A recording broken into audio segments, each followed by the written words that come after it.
Rail মানচিত্রে জুড়ল মিজোরাম। বৈরবী সাইরাং রেলপথের সূচনা প্রধানমন্ত্রীর। আইজলের রেল প্রকল্পের সূচনাতেও বিরোধীদের খোঁচা প্রধানমন্ত্রী Narendra Modi.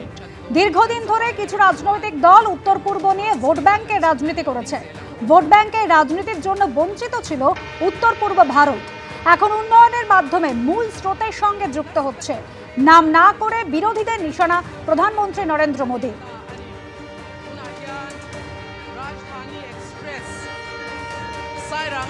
For a long time, some political parties in our country practiced vote bank politics. Their focus was always on places which had more votes and seats.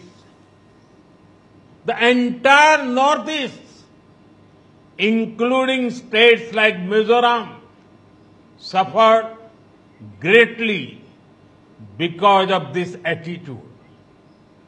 But our approach is very different.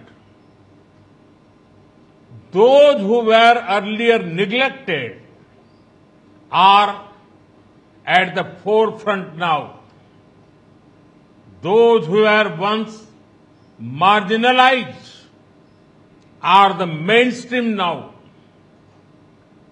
For the past 11 years, we have been working for the development of the Northeast.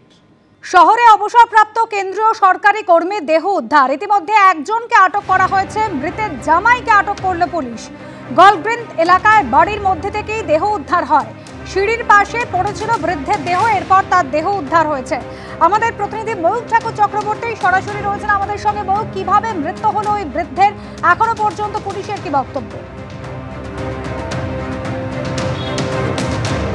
দেখো, প্রাথমিকভাবে police আধিকারিকরা মনে করছিলেন যে ফল from height, অর্থাৎ উপর থেকে পড়ে যাওয়াতে যে ধরনের ইনজুরি শরীরে হয়, এই বৃদ্ধের শরীরে সেই ধরনের ইনজুরি ছিল। কিন্তু তার পাশাপাশি তদন্তকারী আধিকারিকরা আরও দেখেন যে শরীরের বিভিন্ন জায়গায় কালশিটের দাগ রয়েছে, যেটা দেখে তারা নিশ্চিত হন যে ওই বৃদ্ধ ৭২ বছর বয়স, তাকে মারধর করা হয়েছে এবং তারপর এই গোটা ঘটনা ঘটেছে এবং পরিবারের সদস্যরা এই গোটা ঘটনার সঙ্গে ইনভলভড, এটাও কার্যত পুলিশ আধিকারিকরা নিশ্চিত হয়ে গেছেন।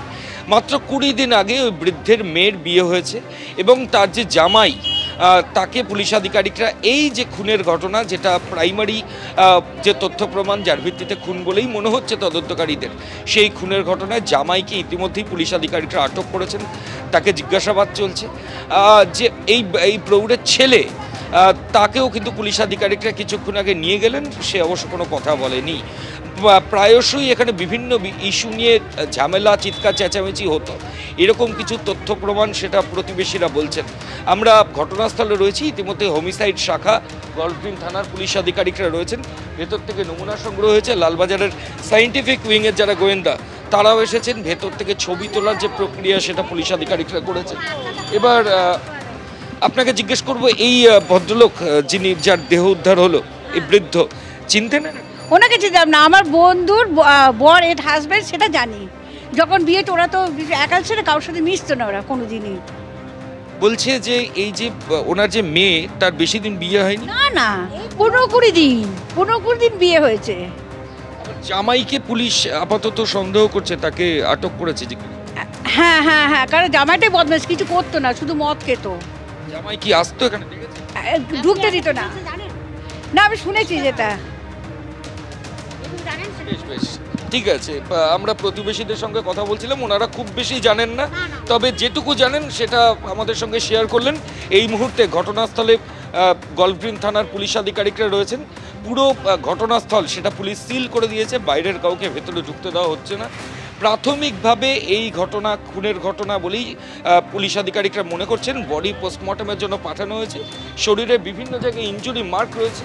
যে এই প্রৌঢ়, তিনি এজি বেঙ্গলে চাকরি করতেন এবং তারপর রিটায়ারমেন্ট হয়। রিটায়ারমেন্টের পর তার এই বাড়ি, এই গোটা ঘটনার পেছনে কোনো সম্পত্তিগত কোনো কারণ, না কোনো প্রমোটারি কোনো চাপ ছিল, নাকি তার টাকা লুট করার উদ্দেশ্য ছিল, এই মোটিভগুলো এখনো পর্যন্ত অস্পষ্ট। সেটা তদন্তকারী আধিকারিকরা খতিয়ে দেখছেন। তবে পুলিশ আধিকারিকরা এটা কার্যত নিশ্চিত যে বাইরে থেকে কেউ এসে এই 72 বছরের বৃদ্ধকে খুন করেনি। গোটা ঘটনার পেছনে ফ্যামিলির কেউ ইনভলভ রয়েছে, পরিবারের কেউ সরাসরি যুক্ত। সেই তথ্য প্রমাণও তদন্তকারীরা পেয়েছেন এবং সেই তথ্য প্রমাণের উপর ভিত্তি করে ওই প্রৌঢ়ের মেয়ের হাজব্যান্ড, মাত্র 20 দিন আগে বিয়ে হওয়া তার যে জামাই, তাকে এই মুহূর্তে জিজ্ঞাসাবাদ করা হচ্ছে এবং কিভাবে গোটা ঘটনা সংঘটিত হলো সেটা পুলিশ আধিকারিকরা জানার চেষ্টা করছেন। ধন্যবাদ ময়ূক।